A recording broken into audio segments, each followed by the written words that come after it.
écoutez, en tout cas, on est super content de vous avoir ce soir, très chers alumni. Super content avec toute l'équipe DataBird de pouvoir organiser ce format. Donc, merci à Mathieu, Laura et Robin de participer à cette table ronde.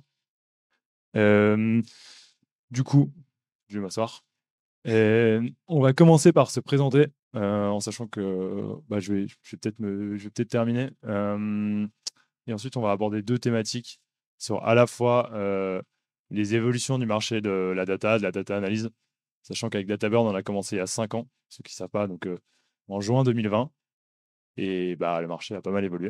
Donc on va pouvoir en discuter largement. Et comment rester pertinent aussi. Je pense que ça, c'est une question assez importante que nous, on se pose chez DataBird aussi tous les jours, parce qu'on fait évoluer nos formations et que vous vous posez sûrement aussi dans un marché en constante évolution. Comment rester pertinent. Voilà les deux thématiques. Le but, c'est qu'on puisse vous prendre vos questions à la fin aussi. C'est super important d'avoir quelque chose de participatif aussi. Je pense que tous les quatre, on sera ravis de les prendre. Voilà, donc peut-être que Robin, je te laisse commencer par te présenter. Bonjour à toutes et à tous. Merci beaucoup à toute l'équipe DataBird d'avoir organisé ça et Blablacar aussi de nous accueillir. Donc moi, c'est Robin Conquet pour me présenter en deux mots. Vous m'entendez bien là? Je parle bien dans le micro, c'est bon? Ouais. Et pour me présenter en deux mots, donc j'anime un podcast qui s'appelle DataGen sur les stratégies des data et IA, les plus belles boîtes, c'est un peu ça le motto. Donc c'est un podcast sur la data et l'IA très appliqué au business. Et peut-être pour en dire un peu plus sur mon background, comment je me suis retrouvé dans ce domaine-là, j'ai fait mes armes dans un cabinet de conseil en stratégie qui s'appelle Artefact pendant 5 ans. Et donc j'ai lancé le podcast en parallèle d'Artefact initialement. Puis je me suis lancé à temps plein sur ce projet depuis maintenant un peu plus de 2 ans. Voilà, grâce notamment à des partenariats, dont celui avec DataBird, qui était un de mes premiers partenaires. Donc, voilà, une longue histoire. Et donc, voilà, et peut-être pour finir, et puis je pourrais répondre à des questions si vous en avez sur ce sujet. Mais aujourd'hui, DataGen, du coup, c'est toujours un média, donc avec le podcast en fer de lance, mais aussi une newsletter, une chaîne YouTube, pas mal d'activités sur LinkedIn, et un collectif de freelance data. Et enfin, un bootcamp maintenant justement qu'on a lancé en collaboration avec DataBird. Donc c'est un petit écosystème qui se met en place. Merci pour cette intro. Bonsoir, moi je suis Laura, donc je suis data analyst chez Blablacar. Bienvenue ce soir dans notre espace climatisé. Je suis alumni DataBird de la 2e ou 3e session, donc en 2021, ça fait 4 ans déjà. J'ai un parcours un peu spécial. J'ai déjà 10 ans d'expérience en marketing, communication, suite à quoi j'ai eu envie de me reconvertir vers un métier un peu plus technique avec des compétences techniques. Et c'est très drôle parce que j'ai trouvé ma voie via un article des Échos, voilà, sur le trajet des vacances, qui parlait de DataBird. Et je me suis dit, tiens, c'est quoi la data? C'est quoi la data analyse? Et c'est parti de là. Voilà. Voilà, aujourd'hui, ça fait 3 ans que je suis chez Blablacar et ça fait aussi 2 ans que je lead le chapter analytics. On a 15 DA dans l'équipe. Voilà. Mathieu. Bonsoir à tous et merci de l'accueil dans cette salle climatisée, effectivement, qui fait du bien. Donc moi, c'est Mathieu Brochard, je suis directeur Data IA au sein du cabinet de conseil Avisia. Donc Avisia, pour refaire rapidement, cabinet de conseil spécialisé en data et en IA depuis un peu plus de 18 ans maintenant. Donc aujourd'hui, je suis directeur conseil, c'est-à-dire que je m'occupe à la fois du recrutement, du staffing de nos consultants, donc de les préparer pour maximiser leurs chances d'aboutir, on va dire, à la mission de leurs rêves avec leurs compétences actuelles. Et je gère aussi une équipe en tant que manager. Comment je suis arrivé là? Donc, parcours assez classique, universitaire, licence pro, master. Et je suis arrivé en stage à Avisia il y a maintenant 9 ans. Donc, boîte que j'ai pas quittée, justement parce que chaque année, on m'a confié de nouveaux défis, de nouvelles opportunités, notamment en mission. Ça aussi, c'était un axe qui était hyper important. C'est que j'ai eu une évolution interne, mais aussi j'ai pu voir cette progression au fil de mes missions. Je suis arrivé en tant que data analyst. On faisait du SAS, du SQL, mais c'était déjà super. Et finalement, après, je suis passé donc, donc dans le retail, sur un poste machine learning. Ça venait d'arriver. On a fait du Spark, du Big Data. C'était l'ère de tout ça. C'était génial. Là, j'ai pu aussi développer des compétences pure engineering. Et aujourd'hui, voilà, je suis plutôt donc je suis assez transverse avec une spécialisation sur l'IA où je vais designer des solutions et accompagner nos équipes pour les mettre en place et les mettre en production. Voilà pour ma petite présentation. Excellent. Je ne sais pas si c'est la peine que tu te représentes, Alex, mais peut-être tu peux aussi nous dire quelques mots sur toi.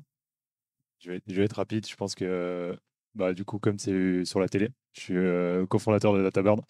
Avec Antoine, on a monté DataBird il y a 5 ans. On l'a monté en sortie Covid. Je vois Stéphanie qui est là, qui était notre premier batch. Loris, notre deuxième batch. Laura, notre troisième batch, je le disais. Donc ça fait plaisir de vous voir là, une belle aventure depuis 5 ans et continuellement on se pose aussi ces questions. Tu parlais de missions qui ont pas mal évolué avec le SaaS, avec le machine learning, l'arrivée du machine learning, le big data, maintenant l'IA générative. Je pense qu'on pourra aborder tous ces thèmes-là. C'est les thèmes qui nous préoccupent pas mal. Et du coup, moi me concernant, j'ai plutôt un parcours mi-commerce, mi-ingénieur. C'est une spécialité en Belgique que vous n'avez pas trop en France. Qui est pas mal, qui permet de comprendre comment appliquer des concepts de l'ingénierie à des profils plutôt axés business. Et on a lancé du coup DataBird pour permettre justement à des métiers d'accéder à des compétences plus techniques pour redonner un petit peu ce pouvoir aux personnes qui ont le problème. Souvent, c'est les métiers qui ont des problèmes. On va s'appuyer d'équipes techniques. L'idée, c'est que ces métiers-là puissent directement résoudre leurs propres problèmes. Et du coup, ça va passer par diverses technologies. Et pour nous, c'est important que les gens qui aient le problème puissent le résoudre par eux-mêmes. Ça va beaucoup plus vite, c'est beaucoup plus fluide, c'est beaucoup plus efficace pour une organisation. C'est dans ce sens-là qu'on travaille depuis 5 ans et qu'on continue à travailler ardemment, peut-être mieux, ardemment avec toute l'équipe DataBird, qu'on remercie aussi au passage. On va peut-être aborder la première thématique, sauf s'il y a des questions sur les parcours respectifs. Non. Ok. N'hésitez pas à avoir des questions. Voilà. Non, c'est là plutôt. L'état du marché et les tendances incontournables. On a la Mi 3 là à l'écran. C'est possible qu'on diverge un petit peu, qu'on divague. Moi, c'est peut-être que Robin, une question qu'on pourrait commencer par toi si ça te va.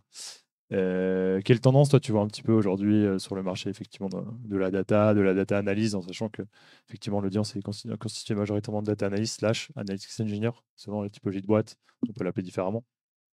Après, on pourrait effectivement faire un sondage à main levée pour savoir, on pourra le faire après. Voilà, quelle tendance tu observes un petit peu aujourd'hui? Merci. La première tendance dont je pourrais parler, c'est celle de l'analytics engineering, maintenant qui est plus une tendance, on va dire, complètement nouvelle sur le marché. Je pense qu'on en a beaucoup parlé de manière générale dans l'écosystème, mais je trouve que ça reste aujourd'hui la tendance la plus concrète, en tout cas, et qui a vraiment de l'impact là en ce moment sur le marché, sur les jobs et sur l'évolution du marché. Et donc, peut-être pour la résumer en 2 mots, hein, le métier d'analytics engineer, souvent, on va un peu le résumer comme. Je dis on, d'ailleurs, c'est plutôt moi. Ouais, je vais souvent le résumer en disant que c'est un peu le chaînon manquant entre le data analyst et le data engineer. Et donc, c'est le profil qui va se spécialiser sur la transformation de données dans le data warehouse, sans forcément rentrer plus que ça dans la technique. Lorsque, si on schématise, voilà, historiquement, le data engineer, il est plutôt sur la mise en place des outils, l'ingestion des données, et le data analyst, il est plutôt côté business sur les analyses, les tableaux de bord. Et donc, il y avait voilà, un petit peu un trou, on va dire, au milieu.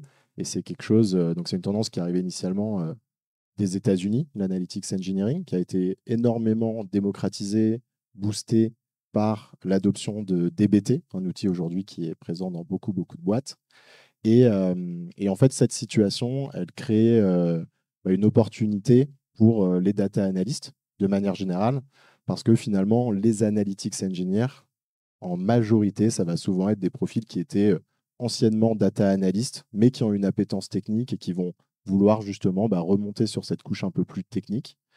Ça peut aussi être des profils data engineers qui le font, hein, mais dans les faits, j'ai l'impression de voir beaucoup de profils data analyst qui vont monter cette marche technique et qui deviennent analytics engineers.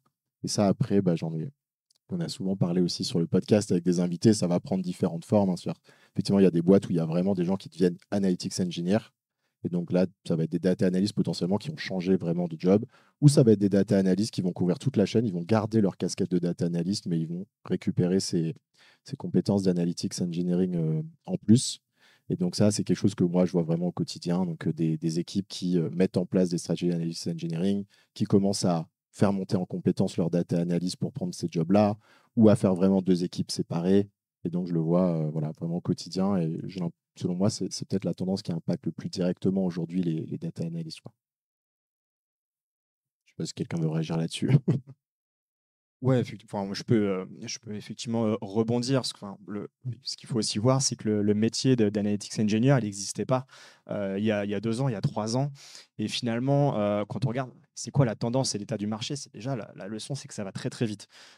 Aujourd'hui, si on prend la data purement, il y a beaucoup de métiers autour de la gouv, data steward, etc. Tout ça, c'est des experts data, des métiers, on va dire, qui sont peut-être pas les piliers de la data, comme on peut l'entendre, où je pense que derrière, on a les data engineers, on a les data analysts, les data scientists qui, eux, vont triturer la data, mais il y a toute une organisation qui est obligée de se monter autour de ces métiers-là, autour de la data. Je pense que ça a été accéléré, effectivement, avec l'arrivée du cloud.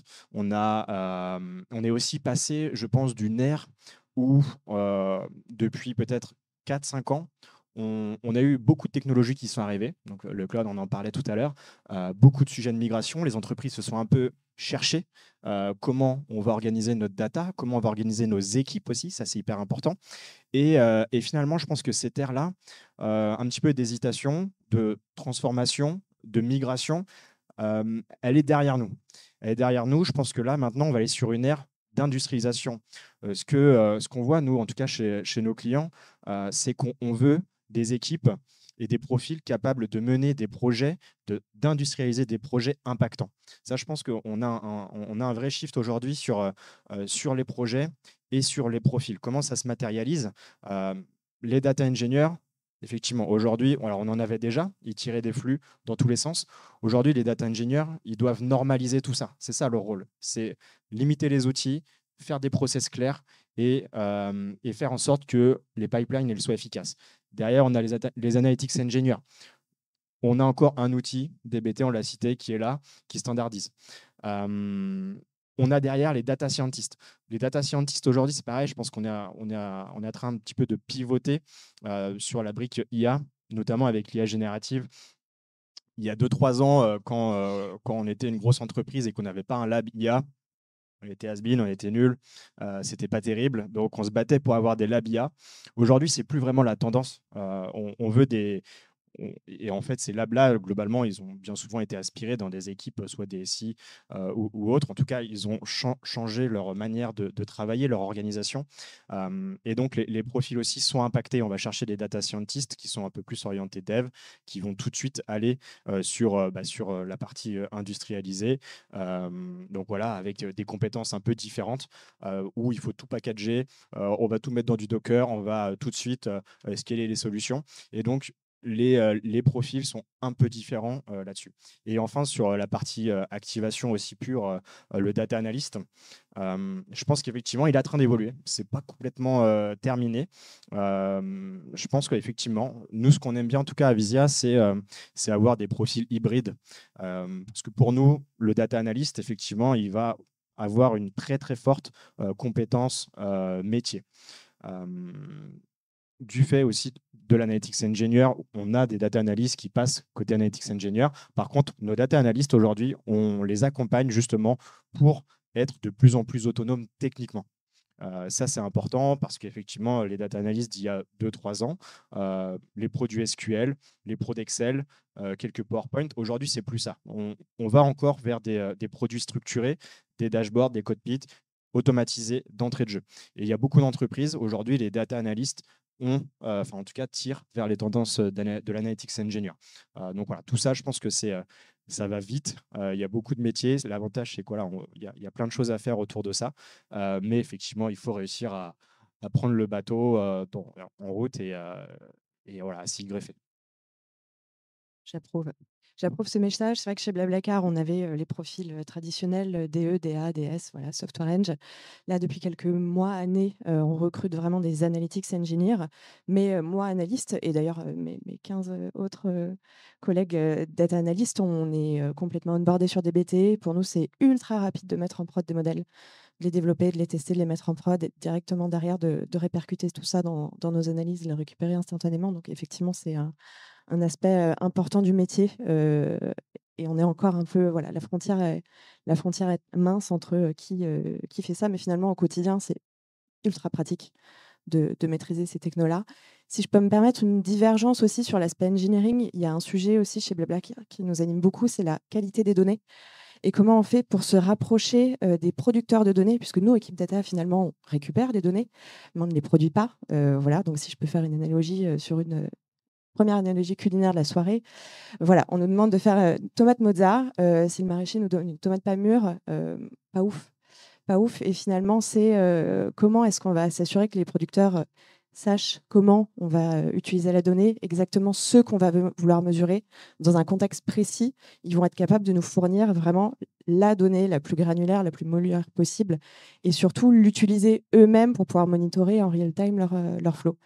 Et aujourd'hui, nous, ça nous fait gagner énormément de temps aussi sur la partie modélisation, exploitation, etc. de la donnée, parce que on a réussi à transférer une partie de l'ownership data sur les équipes engineering. Mais même chose, enfin, sur la partie engineering et même sur les 3 tendances, ce qu'on voit chez DataBird quand on travaille effectivement avec différents partenaires, en fait, il y a vraiment cette partie engineering qui prend plus en plus de place. Je pense que ce qui est important aussi de se rappeler, c'est qu'effectivement, on parle vraiment des tendances et du coup de l'innovation. Nous, ce qu'on voit aussi avec beaucoup de partenaires, c'est que c'est plutôt la pointe de la flèche, entre guillemets. Blablacar, vous êtes très avancés sur les sujets data. Récemment, on avait, je ne sais pas si vous connaissez Limagrin. Qui se connaît Limagrin? J'ai vu un petit hochement de tête. Limagrin, c'est un semencier, c'est un producteur de semences. Par exemple, le secteur de l'agroalimentaire, ils sont peut-être un petit peu moins avancés en data pour X ou Y raison. Typiquement, je dirais le luxe, c'est très important, les données pour eux. Donc, ils vont avoir investi comme LVMH depuis de nombreuses années dans leurs données, qui sont beaucoup plus avancées. Des boîtes comme Blablacar, qui sont construits sur le digital, beaucoup plus avancés. L'entreprise dans le secteur plus industriel, bah, effectivement, on voit des tendances apparaître sur l'analytics engineering. Mais en fait, leur premier besoin, c'est d'avoir un cockpit, un dashboard de pilotage fait par des data analystes avant, effectivement, de ce que tu disais, de cette tendance de standardiser. On voit les principaux calisages qui arrivent. Mais en fait, aujourd'hui, avant de démultiplier ces calisages-là, il faut les prioriser, il faut faire un premier calisage avant de ramener de la complexité. Du coup, je pense que c'est important de remettre un petit peu ce niveau de maturité data des entreprises en jeu avant de se dire il faut absolument avoir des analytics engineers de DBT, etc., qui est super important et super intéressant et à penser dès le début. Mais je pense qu'effectivement, comme tu parlais de la qualité de données, c'est aussi des choses vraiment super importantes à mettre dès le début. Et tu parlais aussi, Mathieu, sur l'IA, le machine learning, DS, tu parlais aussi des DS. Nous, on voit aussi pas mal. On discute avec des. Je ne sais pas si vous connaissez Dust, c'est un outil qui permet de créer un peu des agents IA dans une entreprise qui nous disait ah bah, le machine learning, en fait, ce sera peut-être, ou même DataIQ qui a un peu cette même vision, qui est le machine learning, ça va peut-être être une suite de LLM. En fait, c'est un LLM, je ne sais pas si, enfin, Large Language Model, c'est le langage derrière ChatGPT, qui va automatiquement faire le modèle de machine learning et lui-même va le créer. Et du coup, c'est de se dire quelles compétences en tant que data scientist, en statistique, en maths, dois-je posséder? Bien sûr, pour comprendre le modèle, c'est essentiel. Mais quelle profondeur de connaissances je dois avoir? Et peut-être que, Mathieu, moi, ça m'intéresserait d'avoir ton avis là-dessus. Toi qui as eu aussi un parcours de ce côté-là, c'est quoi ta vision sur ce LLM qui va faire son propre modèle de machine learning, quoi? Oui, alors si on rentre un peu sur les compétences, alors, je pense il faut diviser un petit peu les différents profils. Sur les data scientists, je pense qu'on ne va pas mettre à la poubelle tous les projets machine learning qu'on a fait. Loin de là. Il y a encore plein de cas d'usage où le machine learning standard sur des tables tabulaires, voilà, ça a encore de beaux jours devant lui. Donc, on aura toujours besoin de profils qui maîtrisent les bases du machine learning. Ce qu'il faut savoir, c'est que les LLM, en fait, ce sont des dérivés, c'est juste des modèles plus complexes du deep learning, ce qu'on utilisait déjà depuis plusieurs années. aujourd'hui, je pense, enfin, en tout cas, nous, on ne recherche pas des puristes du LLM. On va pas, on va pas challenger les grands cloud providers, les grands providers de LLM sur cette techno-là. Par contre, on a besoin de personnes qui se sont bien appropriées cette technologie.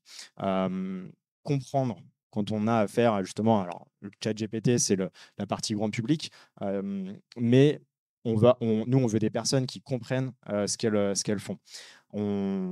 Utiliser ChatGPT, en fait, alors ça a été très bien, c'était une vraie révolution. Le problème, c'est que c'est arrivé tout de suite dans les mains de tout le monde, du grand public, alors que d'habitude, les technologies qui sont sorties, c'est d'abord sorti pour les entreprises et on a eu le temps de former, d'accompagner. Là, en fait, on s'est pris un raz-de-marée de l'IA générative, alors avec plein de bienfaits, mais aussi beaucoup de bad buzz.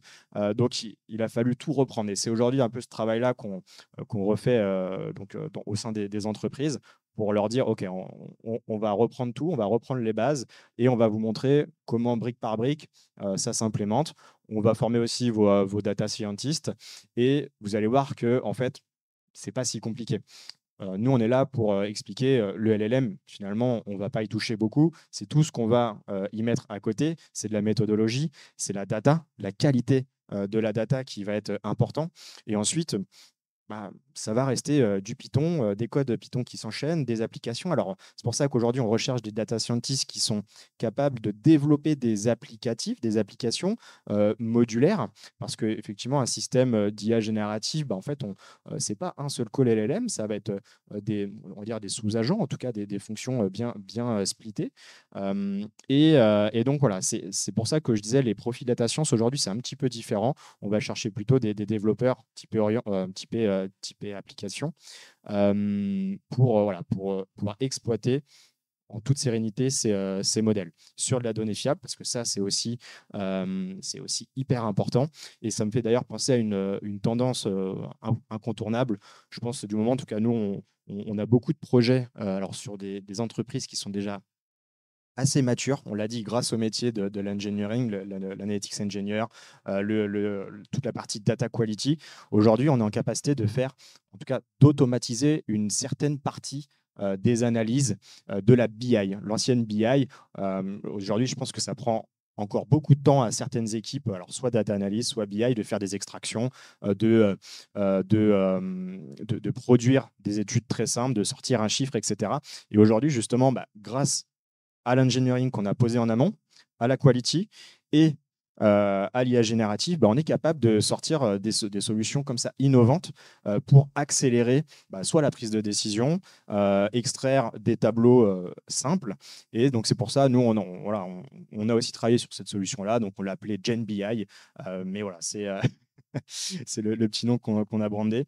Mais voilà, ça, c'est directement un impact. Et pour nous, c'est des sujets qui sont hyper intéressants parce que ça croise vraiment la data et l'IA, qui sont nos deux cœurs de métier. Donc voilà. Et on accompagne à chaque fois la montée en compétences des équipes parce qu'ils sont généralement très bons en Python. Ils ont tous les basiques du machine learning. Et finalement, ils se rendent compte que voilà, il y a un petit peu de connaissances à acquérir, mais on est aussi là pour les accompagner là-dessus. C'est assez intéressant. Je pense que sur les compétences sur la GenBI, notamment, on pourrait y revenir ensuite pour rester à la page, de dire comment même la GenBI influence mon set de compétences. Je pense que sur l'expertise métier aussi, on le voit pas mal. Je pense que ceux dans la salle le savent probablement moins, mais avec DataBird, on accompagne pas mal l'entreprise dans la montée en compétences de leur profil plutôt métier, notamment en finance, marketing, pour qu'ils prennent en main les solutions data et BI et analytics et maintenant l'IA générative. Moi, ce qui m'intéresse, c'est peut-être d'avoir votre vision et peut-être que Robin, je peux te commencer à te poser la question. On sort un petit peu du cadre, mais avec cette fameuse GenBI, qu'est-ce que va devenir le métier finalement dans sa consommation de dashboard? Est-ce que c'est juste taper sur un chatbot, le dashboard va sortir? Est-ce qu'il va devoir comprendre les fondamentaux de la modélisation? Est-ce qu'il va devoir comprendre les fondamentaux de la BI? Peut-être Mathieu, si tu es plus acculturé, si Robin, tu as moins entendu parler du sujet, mais je pense que ça peut être intéressant aussi de se dire, demain, moi je travaille en finance, j'ai un peu chipoté, enfin je suis assez à l'aise sur Excel, j'ai étudié un peu de BI, du coup, est-ce que je dois plutôt continuer dans cette direction de Power BI ou Tableau, ou est-ce que en fait, je vais être mes analyses vont être remplacées par un chatbot et c'est effectivement volontairement simple, mais ça m'intéresse d'avoir votre avis là-dessus, quoi. Euh, sur ce sujet, moi, les boîtes avec lesquelles j'ai échangé, en tout cas qui sont les plus matures, parce que c'est quand même des boîtes qui sont assez matures, qui vont déjà avoir là en place ce type de solution. En général, c'est une couche additionnelle qui vient s'insérer dans leur stratégie analytics, et donc dans leur stratégie qu'on va souvent appeler self-service. Et donc souvent, ce qui va se passer, c'est que cette solution-là, donc il y a déjà quand même pas mal de proof of concept sur certains périmètres. En général, c'est pas encore scalé sur l'ensemble des données, etc. Mais c'est marrant parce qu'il y a encore, je pense franchement, même peut-être un an, quand on parlait avec des gens, tu sentais qu'on était vraiment encore dans le domaine du rêve. Genre, j'avais pas encore eu de retour qui me faisait me dire, OK, ça va vraiment marcher. Et puis là, sur les 6 derniers mois, en fait, ouais, il y a eu, je pense, un pas quantique qui a été fait. Alors, je ne saurais pas expliquer techniquement exactement ce qui s'est passé. Mais là, maintenant, j'ai des retours de leaders dans des boîtes où, entre guillemets, ils font très attention à leur budget. Et donc, en général, ils sont assez pragmatiques dans leur investissement, qui maintenant, ils vont et ils croient, quoi. Bref. Et ensuite, pour revenir sur la stratégie analytique, ce qui se passe, c'est qu'ils voient ça comme en général une première couche. Donc, effectivement, c'est-à-dire que pour des questions du quotidien, dorénavant, côté métier, elles seront toujours dirigées vers ce qui sera probablement un bot. Alors, dans le monde des startups, ça va être via Slack. Dans les grosses boîtes, ce sera probablement une autre interface, mais un chatbot qui sera le chatbot assistant data analyst et qui sera capable de répondre à un certain nombre de questions. Et aussi qui pourra être proactif, ça qui est intéressant, c'est qu'on voit que même dans l'usage de la donnée, il pourra proactivement peut-être envoyer des petites analyses, des petits chiffres tous les lundis. Et donc il y a voilà, plein de choses qui se mettent en place à ce niveau-là. Mais en tout cas, sur l'aspect un peu remplacement de data analyst, il pourra répondre probablement à un certain nombre de demandes du quotidien. Mais ça, en général, c'est plutôt bien perçu par les data analysts parce que ce n'est pas forcément les analyses les plus intéressantes à fournir. Et donc ensuite, en général, il va y avoir un deuxième niveau. Et après, en fait, on revient sur des niveaux qui sont ceux qui existaient, on va dire, déjà. Donc un premier niveau qui va être un tableau de bord. L'assistant data analyst ne répond pas, ou j'ai l'impression qu'il répond un peu à côté, ou je vois que je suis sur une question trop complexe. Je vais remonter d'un niveau, je vais pouvoir aller sur le tableau de bord. Et là, en général, je vais être sur un tableau de bord où je vais pouvoir, moi, explorer, deep dive un petit peu, trouver mes informations directement. Et si là encore, je ne suis pas capable de trouver les informations sur un tableau de bord où je n'ai pas besoin de faire de SQL, où en théorie, potentiellement, je suis juste sur un tableau de bord en self-service, je vais toujours pouvoir faire appel après à l'équipe data analyst. Donc, ce qui se passe, c'est que les data analysts, en théorie, bien sûr, ce ne sera peut-être pas aussi simple que ça, se retrouveront à travailler seulement sur les cas les plus complexes. Soit complexes parce que la question est trop complexe et qu'en fait, on est sur une analyse un peu trop, qui demande un raisonnement analytique trop poussé pour l'assistant, soit trop complexe parce qu'effectivement, on va dire les fondamentaux data sous-jacents permettent pas encore de faire cette analyse, quoi, soit sur la qualité, soit sur les modèles de données, etc. Ouais, effectivement, pour rebondir, donc effectivement, on a implémenté cette solution-là chez pas mal de clients. Et généralement, c'est une porte d'entrée unifiée. En fait, l'idée, c'est d'avoir un accès où on va pouvoir poser toutes les questions sur la brique data. Donc, on a la brique alors texte ou SQL pour générer des requêtes et puis sortir des tableaux, des KPI. Mais on a aussi absorbé toute la connaissance du data catalogue. C'est-à-dire que quand on est arrivé à la couche 2 et 3, on n'a pas de réponse, en fait, l'agent il va pouvoir aussi vous renvoyer vers des référents data, parce que tout ça, normalement, c'est bien renseigné dans les outils cataloguing. Donc voilà, là, effectivement, je pense que la boucle, elle est bouclée. On a différents niveaux aujourd'hui d'automatisation. On en est un peu au début, je pense. Mais je ne pense pas que ça va impacter directement le data analyst, ou en tout cas en positif, avec un petit peu moins de demandes redondantes, des demandes un peu basiques. Et je pense que le data analyst, effectivement, doit rester l'expert métier du terrain. Et effectivement, il y a beaucoup d'études à faire, justement, avec l'arrivée des nouvelles sources de données en entreprise. C'est aussi quelque chose qu'on remarque. Il y a de plus en plus de sources, de plus en plus d'études. Et les grosses boîtes qu'on accompagne, c'est pas là. En tout cas, c'est pas là où ils coupent actuellement les budgets. C'est pas sur l'analyse, quoi. Peut-être je mets juste un petit peu de nuance là-dessus. Et je pense qu'il y a quand même un risque pour les data analysts parce que ce niveau de self-service maintenant qui est en train de devenir le nouveau standard des entreprises, il élève quand même le niveau d'exigence attendu des data analysts. Mais ça, c'est pas l'IA qui l'introduit, c'est tout simplement le self-service de manière générale, le fait qu'on essaye de faire tendre toutes les demandes du quotidien vers le métier et de rendre le métier autonome pour traiter ces demandes, fait qu'il n'y a plus de demandes simples en fait, à traiter pour les data analysts. En théorie, encore une fois, voilà, c'est une question de ratio. Et donc, en fait, il y a quand même un risque pour des data analysts dont la majorité de leur job est encore aujourd'hui de traiter ces demandes-là. Parce que la vision du marché, c'est de se dire que dans quelques années, effectivement, ces questions-là, on n'aura plus besoin de data analyst pour les traiter, quoi. Et donc, on aura quand même plutôt des profils qui seront allés sur l'analytics engineering pour faire en sorte que ça fonctionne bien sur la partie modélisation, etc. Ou des profils qui feront des analyses à plus forte valeur ajoutée, plus complexes, et donc ou des profils qui seront partis plus proches du métier finalement et qui se sont vraiment sectorisés. Mais il y a quand même voilà, du coup un peu un choix à faire dans sa stratégie, quoi.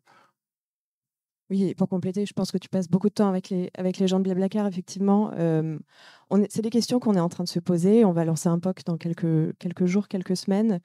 On va ouvrir grand les portes du warehouse à une élite, à quelques-uns de nos PM, pour voir justement comment ça prend, comment en mettant une interface conversationnelle, ils arrivent à se débrouiller, ils arrivent à formuler leurs questions, trouver des réponses, les analyser. Ça va forcément poser des questions de est-ce qu'ils sont prêts à avoir un tel niveau d'autonomie? Est-ce qu'ils savent quoi faire des réponses qu'ils vont avoir? Est-ce qu'ils vont poser plus de questions? Et donc forcément, on va continuer, nous, data analysts, à en absorber une partie, ou est-ce qu'à l'inverse, ça va très bien se passer? Comment les accompagner eux aussi pour se former? Parce qu'en fait, on ne s'improvise pas analyste, hein. C'est pas parce qu'on pose une question et qu'on a une réponse qu'on va savoir comment exploiter cette donnée. Donc effectivement, aujourd'hui, enfin demain, j'espère que data analyst, on passera moins de temps à répondre à des questions sur est-ce que tu peux me sortir ce dernier chiffre, est-ce que tu peux me donner ce chiffre-là, qui ne sont pas forcément des questions ultra intéressantes et sur lesquelles nous, on perd du temps à juste retrouver les bonnes tables, faire la query. Pas beaucoup de valeur, pas beaucoup d'impact pour nous. Effectivement, j'espère que demain, et j'en suis persuadée, on sera amené à travailler sur des questions plus complexes, avec plus d'impact aussi que ces petites questions du quotidien. Je pense qu'il va y avoir aussi un shift de certains analystes vers les métiers d'analytics engineering, comme on l'a dit, mais aussi de PO, un peu de PO data, parce qu'en fait, c'est des produits data. Donc, on va besoin derrière de les marketer, de les alimenter, de s'assurer que ça continue à répondre aux attentes de nos stakeholders, donc les futurs utilisateurs, qu'on lève tous les points de friction qui puissent être identifiés pour que vraiment tout ça fonctionne, en fait. Voilà. Je pense que ça fait. Enfin, soit on prend les questions maintenant. Allez, je te la laisse. Parce on a abordé la tendance de la Gen AI plus sous l'angle des projets data ou peut-être des projets de manière générale qu'on pouvait avoir autour de l'IA.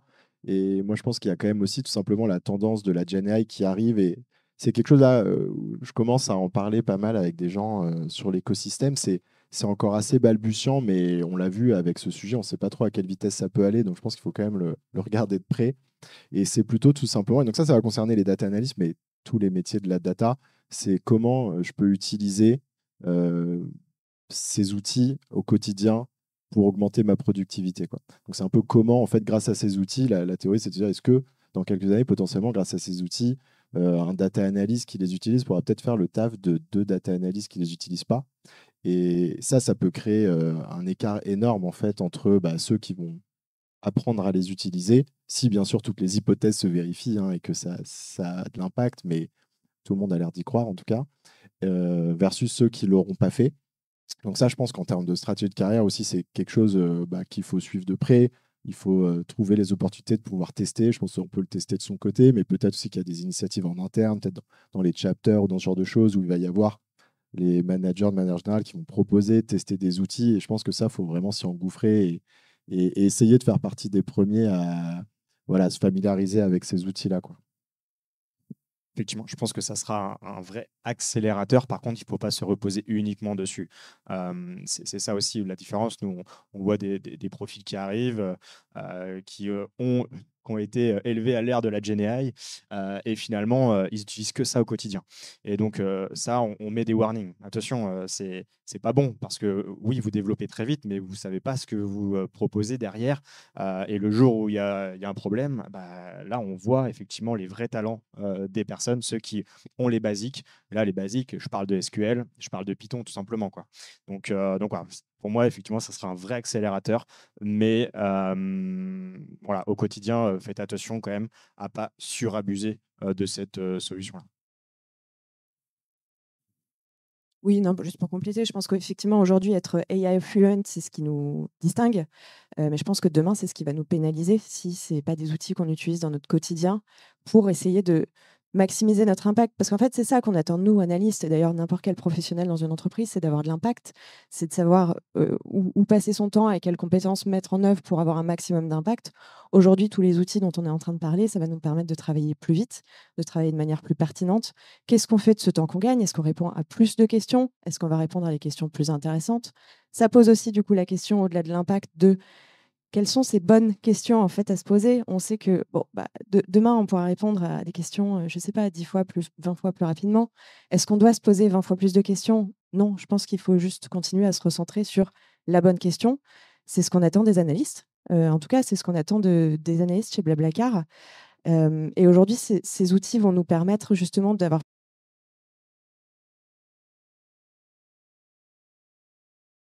ça va nous donner des super pouvoirs, voilà, pour pouvoir mettre en œuvre nos autres super pouvoirs d'analyste. Bah, merci pour effectivement cette tendance dont on n'avait pas parlé. Enfin, on avait parlé de l'IA, mais pas de l'IA à des fins de productivité. Et je pense que c'est important de pouvoir le segmenter en tant qu'IA sur un cas d'usage d'une entreprise, par exemple pour le service client, et l'IA à des fins de productivité à titre individuel, typiquement comme quand on est data analyst. Est-ce qu'il y a des gens dans la salle qui ont des questions, ouais, sur les tendances?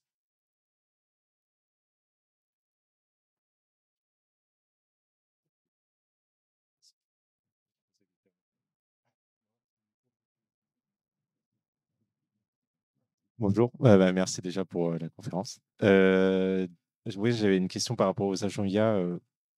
Comment vous pensez que ça va évoluer, comme des outils comme N8N, où vous avez parlé tout à l'heure de Dust, mais comment vous pensez que ça va évoluer et quels seront les impacts, etc. Et comment se former dessus peut-être aussi. Ouais, c'est une bonne question. D'ailleurs, nous, enfin, en tant que databeur, nous aussi, quand on veut vivre nos programmes, c'est une question qu'on se pose pas mal. Je laisserai aussi Robin répondre. Je ne sais pas si N8N et Dust sont vraiment utilisés en enterprise. Peut-être que Mathieu peut savoir avec Avisia. En tout cas, c'est vrai que sur le milieu un peu plus startup ou scale-up comme Blablacar, je pense qu'ils ont des cas d'usage avec PFI ou Doctolib, je ne sais plus exactement. Bref, moi, je pense que pour tout ce qui va être startup, scale-up et PME, c'est super puissant parce qu'il y a un peu moins cette notion pas de rigidité, mais on peut plus facilement accéder au warehouse, on peut plus facilement connecter. La gouvernance est plus facilement applicable. Il y a moins d'intermédiaires. Et du coup, ça peut vraiment créer des agents IA qui sont assez puissants à ce niveau-là. Et du coup, nous, notre conviction, effectivement, chez DataBird, c'est que c'est un peu les anciens profils d'automatisation qui étaient sur Zapier, qui connectaient des API, qui aimaient bien ça. Maintenant, l'idée, c'est qu'ils puissent aller un peu plus loin et créer des agents IA. Et je pense que ça va fonctionner pas mal aussi via le conseil. Donc, c'est des freelances ou des entreprises de conseil qui vont aller dans des PME, qui vont créer des agents IA pour les PME, qui vont soit les maintenir, soit leur expliquer comment les maintenir. Et moi, je le vois un peu comme un espèce de product builder AI agent de cette manière-là. Dans les faits, ça requiert, Dust, je pense que ça requiert peu ou pas du tout de code en installation. N8N, sur certains nœuds, il faut un peu coder, mais il ne faut pas être dev depuis 10 ans, quoi. Et ça permet aussi d'avoir un vrai accès à des agents IA pour des PME et de créer un vrai marché de product builder un peu low code qui peuvent l'implémenter. Mais du coup, je sais pas, effectivement, toi, dans les podcasts, ce que tu peux recevoir, je sais pas si tu t'en avais déjà entendu parler. Si, alors N8N un peu moins, en tout cas pas porté par les équipes data. J'en ai pas entendu parler, hein, je dis pas que c'est pas le cas. En revanche, Dust a commencé à émerger de plus en plus sur les derniers mois, en tout cas sur cette année. Et après, je dirais que à l'intérieur de Dust, il va parfois y avoir potentiellement des agents qui vont concerner l'équipe data directement. Donc, par exemple, tu as Miracle qui me parlait de ça, qui est une licorne française, où eux, ils ont un agent IA sur lequel ils travaillent qui doit aider, par exemple, les PM à faire leurs requêtes SQL. Donc là, on est par exemple sur un objectif qui est en lien direct avec l'équipe data. Mais sinon, de manière générale, ça va être des agents qui vont sortir un petit peu de la responsabilité directement de l'équipe data. Et donc, je dirais, oui, c'est une tendance IA super forte. Il y a un gros besoin, je pense, il va y avoir un gros besoin pour des gens qui sont capables de mener à bien des projets assistants IA. Après, la vision de ces produits-là, souvent, c'est quand même que les métiers soient autonomes pour le faire. Mais donc, parfois, il va peut-être y avoir une petite squad qui va accompagner l'adoption de ces outils, parce qu'il y a de la méthodologie à mettre en place. Et donc, il y a une opportunité là-dessus. Ça pourrait être un axe d'évolution pour, par exemple, un profil data, mais, euh, mais je trouve qu'on est plus sur le même objectif, quoi. On n'est pas sur un objectif analytics. On ne reste pas dans le champ et de l'objectif d'aider une entreprise à prendre des bonnes décisions, entre guillemets, au sens de celui du data analyst. Donc, je dirais pourquoi pas, mais en fait, c'est une tendance vraiment différente, quoi.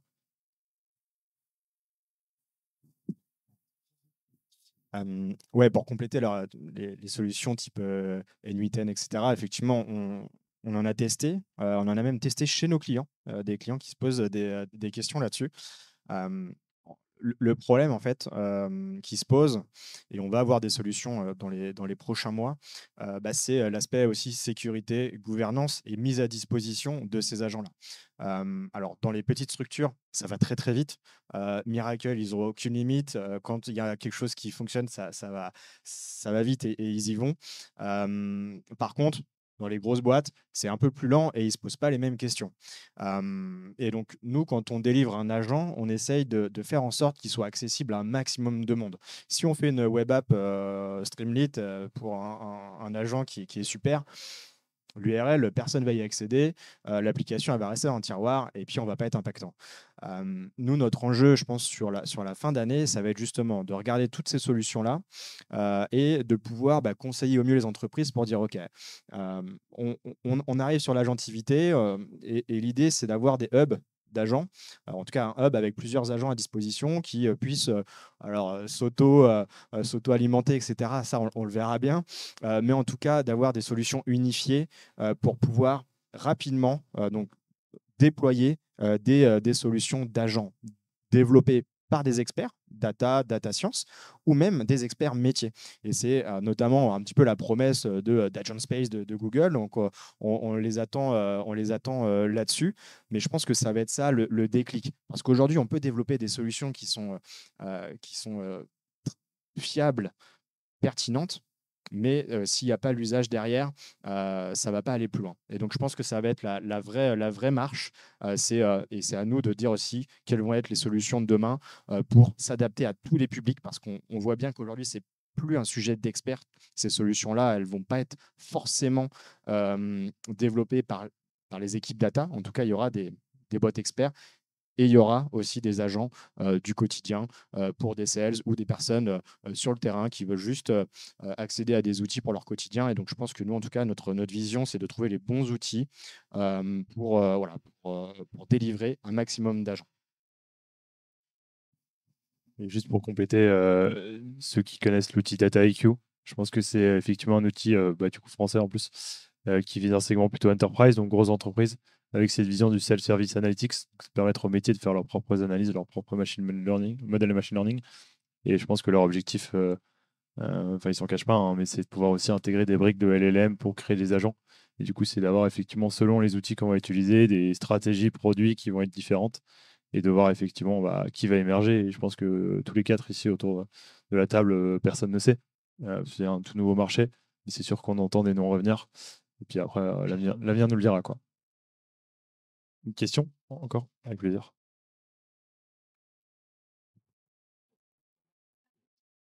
La remarque que vous aviez fait tout à l'heure sur les équipes métiers aussi qui essaient de se rapprocher des producteurs de la data pour fiabiliser la data. Et je dirais même carrément, en fait, elles sont enjointes aujourd'hui à être propriétaires de leur data.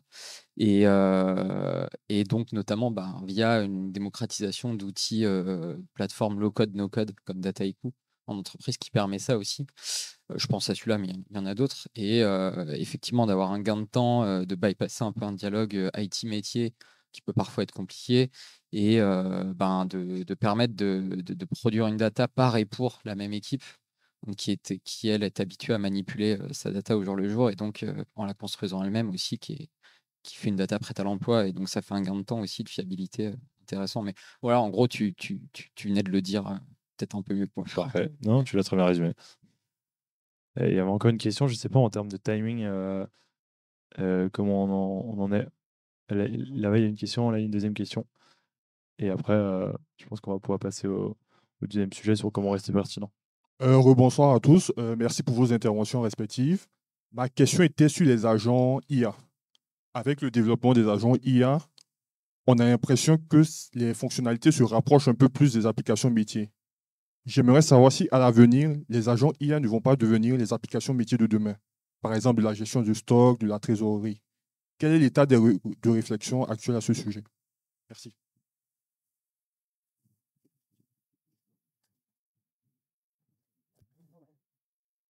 Je pense que l'état de réflexion, il est quand même encore un peu au début, mais il y a pas mal de réponses. Je pense que si on prend par exemple des applications métiers dans la supply, comme ce que tu dis, c'est ce qui se passe, c'est que tous les éditeurs de logiciels aujourd'hui sont en train de réfléchir à comment mettre des agents IA dans leur outil. Donc c'est probablement un des sujets les plus prioritaires actuellement pour n'importe quelle équipe produit qui travaille sur un logiciel. Et donc je pense que tu as... Et en parallèle de ça, tu as les entreprises qui réfléchissent qui se demandent, OK, est-ce qu'on regarde ce que font les outils, ce qu'ils sont en train de faire, les outils qu'on utilise déjà? Est-ce qu'il y a des nouveaux outils qui sont en train d'émerger et qui du coup sont un peu plus agent AI first parce qu'ils arrivent comme ça, et ils lèvent des fonds, ils créent un produit, etc. Ou est-ce que nous, en interne, on peut aussi faire quelque chose qui est peut-être plus adapté à nos contraintes et à notre contexte?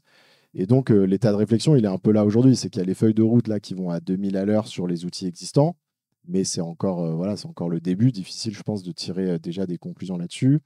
Et du coup, c'est plutôt voilà, les stratégies d'entreprise de commencer à suivre ce qui se passe de ce côté-là, regarder, rencontrer les startups pour voir aussi s'il faut faire des POC avec elles, tester, etc. Et peut-être aussi tester en interne, parfois en sachant que c'est probablement des outils qu'on va finir par jeter, mais pour commencer à se faire la main, commencer à évangéliser auprès du métier l'usage de ces agents et un peu voilà, découvrir ce sujet-là. Mais c'est vrai, quand je parle souvent avec les leaders, ils se disent, mais voilà, on ne sait pas encore si finalement il y a un outil qui finit par proposer un super produit, on ne va pas le développer en interne, ce n'est pas notre job. Mais donc oui, ils sont un peu, voilà, un peu sur tous les fronts là-dessus en ce moment. Et voilà, pas grand-chose à dire de plus. On peut prendre la dernière question. Enfin, la dernière du sujet, après on prendra les questions aussi. Oui, alors moi, ma question, elle était plus sur les enjeux de sécurité et de gouvernance. Aujourd'hui, on est beaucoup plus sensibilisé à la protection de nos données personnelles, tout ça. Et je voulais savoir un peu comment vous réagissez par rapport à ces enjeux-là dans le cadre de l'intelligence artificielle agentique, principalement. Alors, pour tuer le sujet, aujourd'hui, la donnée personnelle, quoi qu'il arrive, en base, elle n'est pas accessible. Alors, en tout cas, pour les entreprises qui ont bien respecté les normes. Et donc, c'est pas les systèmes d'agents qui vont faire qu'on va casser ça. On ne va pas tout détruire pour revenir 10 ans en arrière. Donc, là-dessus, moi, je ne vois pas de problème. Par contre, effectivement, il va falloir gérer, par exemple, sur des bots conversationnels, comment on demande des infos personnelles là-dessus. Mais il y a déjà des choses qui existent. Il y a notamment des protocoles, etc., qui sont en train de sortir pour gérer aussi cette sécurité, cette gouvernance. Mais quoi qu'il arrive, en tout cas sur la partie pure RGPD, données personnelles, il n'y a pas de, en tout cas, il n'y a pas de problème à voir. Je ne pense pas que ça va casser en tout cas tout ce qui a été monté depuis ces dernières années.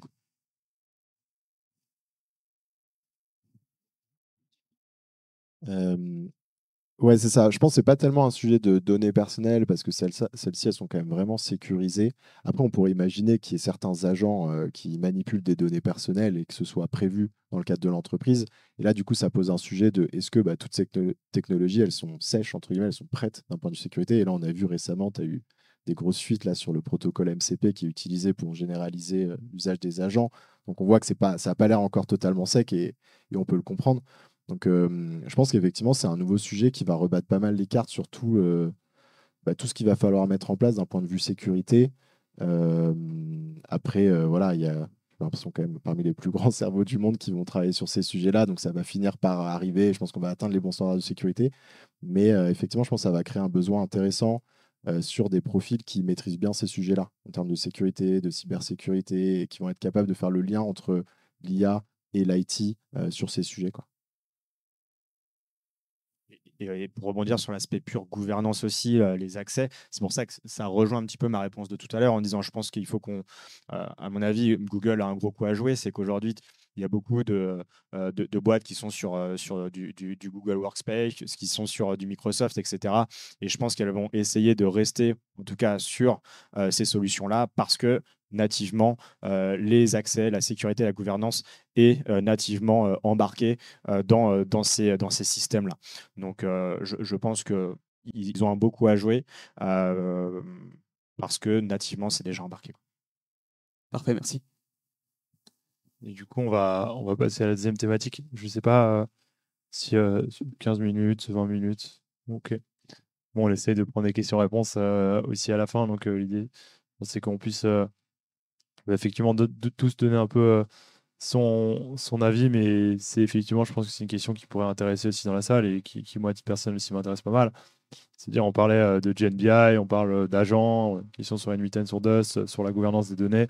C'est comme on l'a dit tout à l'heure, c'est un secteur qui bouge énormément, qui nous passionne. Mais c'est vrai que quand nous, on a lancé DataBoard il y a 5 ans, globalement, ça a énormément changé depuis. Au début, toutes les entreprises parlaient de tableau, ensuite elles sont passées à Power BI, maintenant ça parle d'agent IA. Donc en vrai, ça bouge très très vite. C'est ça qui est passionnant dans ce secteur-là, c'est qu'on apprend tous les jours. Mais du coup, la question, pour résumer un peu ma pensée, quelles compétences, quelle manière de travailler doit-on adopter effectivement pour rester pertinent si on peut commencer par toi, Robin, et ensuite faire un tour de table, ou par Laura si tu préfères. Du coup, je pense que j'ai un petit peu répondu avant l'heure tout à l'heure. J'avais oublié il y avait une autre question après.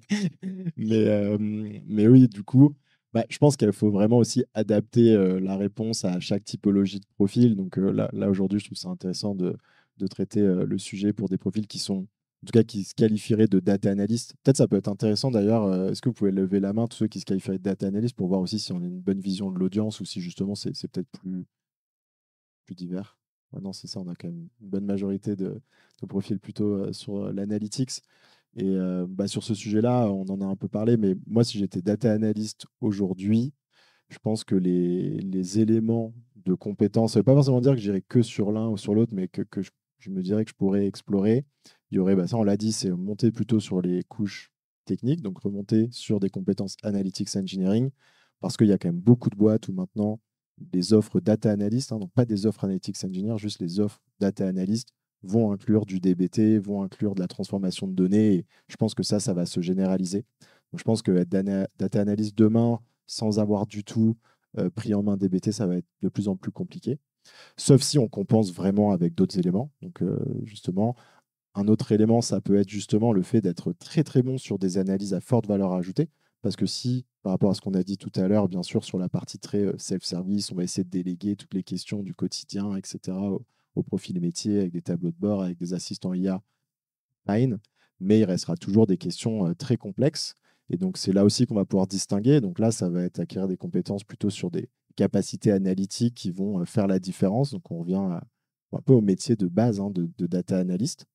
Donc, ça pourrait trouver une manière de progresser sur ce sujet-là. Donc, faire l'exercice souvent, se positionner sur des analyses à forte valeur ajoutée dès qu'on peut, pousser ce type de projet en entreprise, essayer d'y dédier du temps. En parallèle du gain de temps qu'on arrive à faire justement sur le fait qu'on qu'on passe un peu plus sur du self-service sur les questions du quotidien. Et après, le troisième axe, c'est plutôt la verticalisation et la spécialisation métier ou sectorielle. Donc, soit métier au sens data analyst pour les commerciaux, data analyst pour le marketing, data analyst pour la supply, etc. Où là, ça peut créer des profils uniques où ça peut venir compenser le fait qu'on n'ait pas fait du DBT ou le fait qu'on soit peut-être pas le meilleur sur les années de forte valeur ajoutée, mais si en France on a une compréhension très fine du métier pour lequel on est data analyst, ça va faire la différence. Et donc je pense qu'on se crée une protection, on va dire, en termes de stratégie de carrière. Et donc ça peut être sur les fonctions, comme je disais, supply, sales, etc. Mais ça peut être aussi sur les secteurs, luxe, travel, etc., etc. Donc c'est un peu comme ça, moi, que je schématiserai la réflexion. Et après, chacun, en revanche, peut voilà, décider en fonction de ses appétences. Il faut aussi suivre son appétence profonde. Oui, j'ai l'impression qu'on est quand même aligné sur le fait que les profils vont un peu se spécialiser plutôt vers l'analytics engineering, plutôt vers l'analyse un peu plus poussée. Ce qu'on fait chez Blablacar, alors déjà, évidemment, on baigne dans des métiers techniques, donc on est par nature assez curieux. Et je pense que c'est ultra important aujourd'hui de cultiver cette curiosité, de se tenir au courant sur ce qui se fait, de lire, de regarder ce qui se passe, d'écouter les podcasts. De prendre les opportunités qu'on a sur de la delivery en fait pour tester les choses, tester les outils qu'on va passer, tester l'IA, voilà, Gemini, comment ça peut m'aider à faire cette tâche, est-ce que ça va juste m'aider à la faire plus vite, est-ce que je peux m'en servir pour brainstormer, est-ce que je peux m'en servir pour challenger ma propre réflexion. Ça va être aussi continuer à challenger les équipes métiers. C'est à la fois ce qu'ils détestent et ce qu'ils aiment chez nous, c'est voilà, ils viennent avec forcément leur vision, leurs métriques à suivre, notre rôle, et je pense qu'il faut qu'on devienne de meilleurs là-dedans. C'est bah ouais, pourquoi, pourquoi, pourquoi, pourquoi. Et en fait, on se rend compte que d'ailleurs, une fois sur deux, la question qu'ils se posaient à la base n'était pas la bonne. Et ça, c'est vraiment des. Si on se projette dans un monde où tous ces outils, ces nouveaux outils vont nous permettre de travailler plus rapidement, etc., c'est des choses auxquelles on va être de plus en plus confrontés. Et je pense que c'est ce qui peut nous distinguer. Encourager le partage d'expériences en interne. Ce qu'on fait, alors il y a deux choses qu'on fait avec le chapter Analytics chez Blablacar. C'est des Innovation Days. D'ailleurs, tous les chapters en font. Notre département Data Services en fait aussi. Une fois, 2 fois par an, on se bloque du temps, 1 jour, 2 jours. On se coupe de toute sollicitation extérieure, c'est pas évident. Et on travaille sur des sujets d'innovation qu'on a identifiés en amont. Il y a quelques mois, avec les data analysts, on s'est synchronisé avec les équipes de GCP pour avoir accès en preview à toutes leurs features AI-powered pendant 2 jours pour les tester sur des cas d'usage. Ce qui fait qu'aujourd'hui, elles sont en train d'être déployées dans le plan. On sait déjà celles qui nous apportent de la valeur, on sait déjà celles qu'on va pouvoir utiliser, on comprend aussi leurs biais, leurs limitations. On sait dans quel cas, justement, on va devoir les doubler d'autres choses, etc. Et effectivement, la curiosité, ça vient aussi avec ça, c'est comprendre comment des technos un peu black box fonctionnent pour identifier les biais, les limitations, et pas tomber dans ce travers de je prends pour argent comptant ce qui va sortir. En fait, ça, c'est un vrai... avoir cet esprit-là, c'est ultra important. Et juste partager en fait nos expériences respectives. Et là, j'ai 3 DA en ligne de mire. On a fait une session il y a 3 ou 4 semaines, justement pour parler de nos cas d'usage individuels de l'IA. Comment on s'en sert. Et ça nous a permis un peu d'échanger sur des aspects qui vont au-delà de celui juste de l'efficacité, de la productivité. Alors ça, les managers, les boss adorent, évidemment. On va travailler plus vite, donc on va travailler plus. Non, en fait, c'est pas des utilisations qui nous parlent à tous. Moi, en tout cas, je sais que c'est pas la promesse de travailler plus vite qui me touche et qui va m'inciter à tester plus de choses, à explorer. À l'inverse, moi, je réfléchis beaucoup en termes d'impact. J'en ai déjà parlé avant. Je me dis, mince, mais comment est-ce que je vais être une meilleure analyste? Comment je vais pousser des analyses? Comment je vais challenger les questions? Comment je vais aller identifier des biais dans les analyses que je restitue, dans les insights? Et voilà, et c'est vrai que c'est en discutant de cas d'usage comme ça, en se mettant tous juste autour d'une table et en partageant qu'on va les identifier, qu'on va se dire, tiens, la prochaine fois, la prochaine fois, je vais poser cette question, la prochaine fois, je vais me servir d'un outil pour brainstormer, etc. Et c'est comme ça que peu à peu, en fait, on va voir la valeur que ça peut nous apporter pour ensuite, demain, vraiment sortir du lot. Voilà.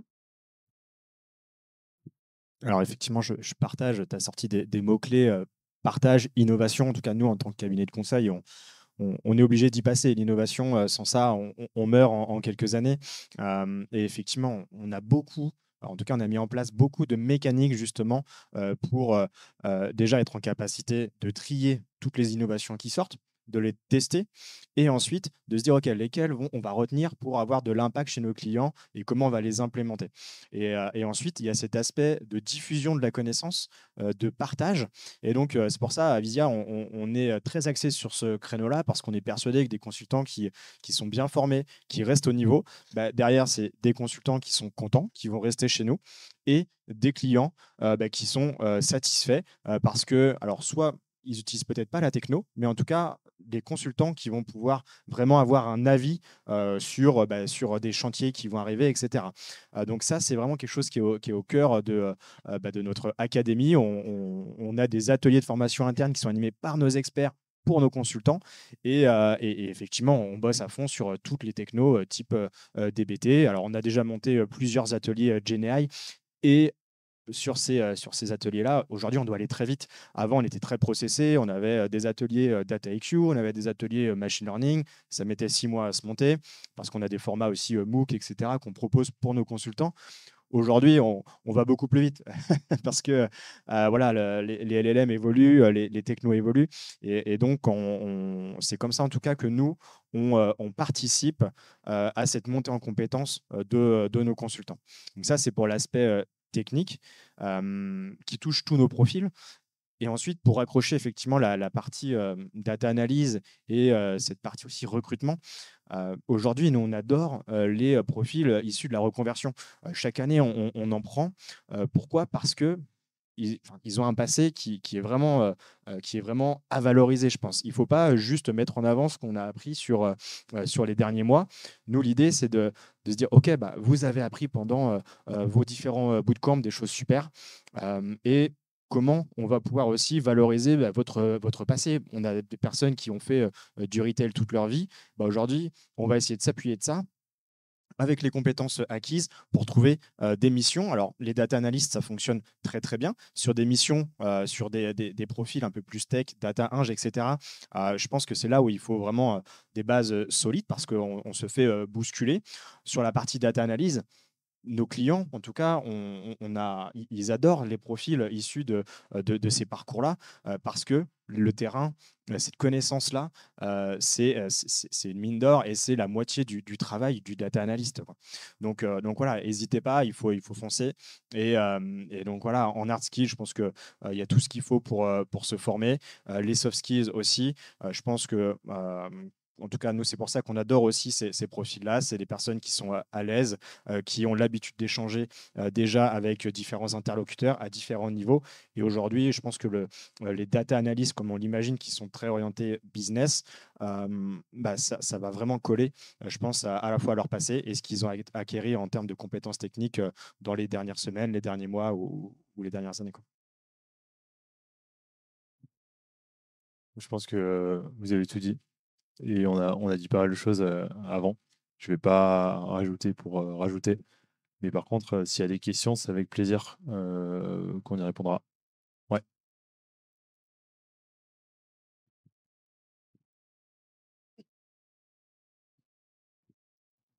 Bonsoir. Bonsoir. Ma question repose sur l'impact IA. Vous avez parlé du partage et de l'innovation, mais je n'ai pas entendu quelque chose à propos du RSE, voilà, responsabilité sociale et environnementale. C'est une bonne question.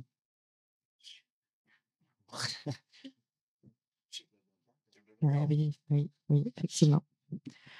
Que dire sur le sujet? Effectivement, vaste sujet. C'est des technos dont on parle sont extrêmement énergivores. Maintenant, effectivement, il faut les utiliser avec modération comme beaucoup de choses. Je pense qu'il y a un calcul à faire entre, effectivement le coût de faire tourner ces outils et le coût de continuer à s'appuyer sur des choses existantes qui sont également énergivores parce qu'elles prennent plus de temps, plus de ressources, etc. Donc c'est effectivement un sujet. J'ai l'impression que souvent ces sujets sont un peu noyés parce que l'innovation, ça brille un peu plus, malheureusement. Mais je suis convaincue que très très rapidement, ça va nous rattraper. Alors je ne sais pas, Robin, si toi, c'est des sujets qui sont un peu abordés dans des podcasts. Mais la question, tu la poses sous l'angle de à quel point c'est un sujet qui est présent dans les réflexions quand on lance ce type de projet, ou est-ce que c'est plus d'un point de vue opportunité de carrière pour travailler sur de la data en relation avec des sujets RSE, juste pour comprendre? Laura a répondu partiellement à la question quand elle a évoqué l'aspect énergivore. Mais aussi, c'est vrai que développer plus d'applications intelligentes permettrait de se concentrer sur des questions beaucoup plus pertinentes, mais ça permet aussi de faire gagner du temps aux collaborateurs. Mais quelque part, il y a des compétences techniques qu'aujourd'hui, plusieurs gèrent et demain, ils peuvent se retrouver sans travail. Ça aussi, je crois que c'est une responsabilité sociale qu'on n'évoque pas beaucoup. Donc, ça m'aurait aidé d'avoir plus de réponses à ce sujet-là. Sur la partie sociale, je pense qu'on a un petit peu répondu tout à l'heure. Ce qu'on disait, c'est que ces profils-là ne vont pas disparaître. Bien souvent, on va choisir de se spécialiser soit sur de la tech, et donc dans ce cas-là, on va aller sur des profils plus analytics, ingénieurs, soit sur de la gestion de projet, du produit. Et donc, je pense, en fait, il y a toujours besoin de personnes pour réfléchir au projet et les mener à bien, les développer. Même si on va être accéléré, il y aura toujours besoin de ces personnes-là. Donc, je pense qu'il y aura euh, il pourra y avoir un impact, mais je pense que ça va être compensé par des nouveaux métiers. Et on l'a vu, je l'ai aussi cité tout à l'heure, tous les aspects Gouv, etc. Ça va créer aussi des opportunités. D'accord, donc ça implique des reconversions professionnelles. C'est pas purement des reconversions. Je pense que passer en tout cas, nous, aujourd'hui, à Avisia aussi, on le voit, on est une organisation qui est libérée. On n'a plus d'équipe. On n'est pas data scientist à vie, on n'est pas data analyst à vie. Et justement, aujourd'hui, c'est avec tout ce qu'on propose, c'est très facile de passer d'un data analyst business à un data analyst technique. Et je pense que en tout cas, c'est pas ce que j'appelle une reconversion, moi, aujourd'hui. Une montée de compétences plutôt. Bah oui, oui, je pense. Ça, c'est souvent de toute façon ce que les experts disent. C'est que dans le monde effectivement de l'IA, on va avoir de plus en plus de métiers. C'était déjà le cas avec le monde du digital de manière générale, mais avec le monde de l'IA, va falloir être prêt peut-être à embrasser des nouvelles carrières plusieurs fois dans sa vie, à monter en compétences, à changer de métier.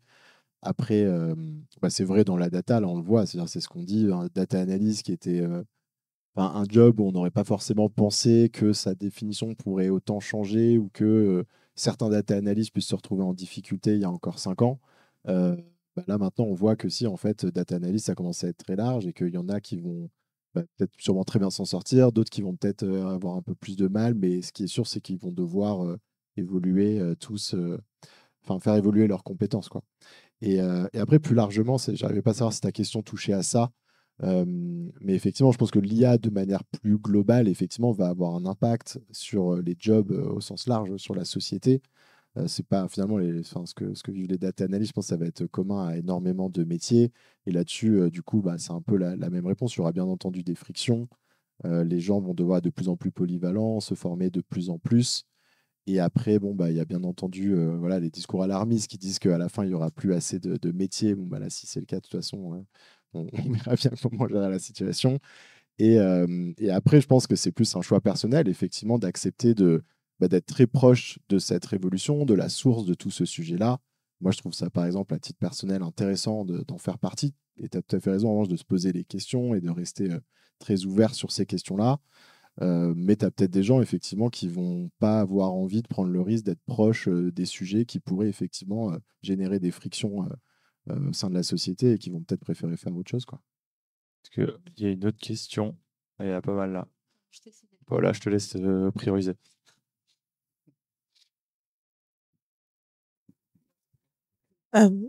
Question qui a été posée m'avait évoqué une autre question. En fait, je suis analyste ESG, donc c'est-à-dire environnemental, social et de gouvernance.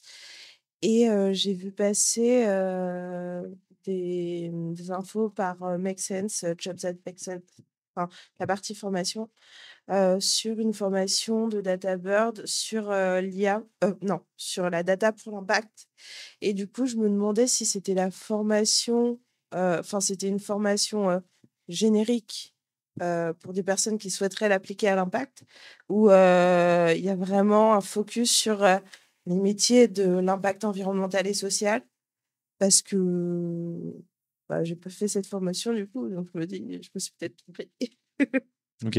Oui, c'est une question assez spécifique sur le catalogue produit de DataBird. Très clair. Je ne sais pas exactement la formation que tu as pu voir sur Make Sense. Je pense que c'est adapté forcément à l'impact. On a pas le cas d'usage aussi qui sont définis là-dessus. Le plus simple, c'est qu'on en parle à la fin et qu'on puisse voir en fonction de la profondeur de personnalisation dont tu as besoin. Et ce qui est sûr, vu que chacun a un parcours différent, on est obligé d'avoir la formation qui doit convenir au maximum de personnes. On essaye d'inclure du semi-mesure.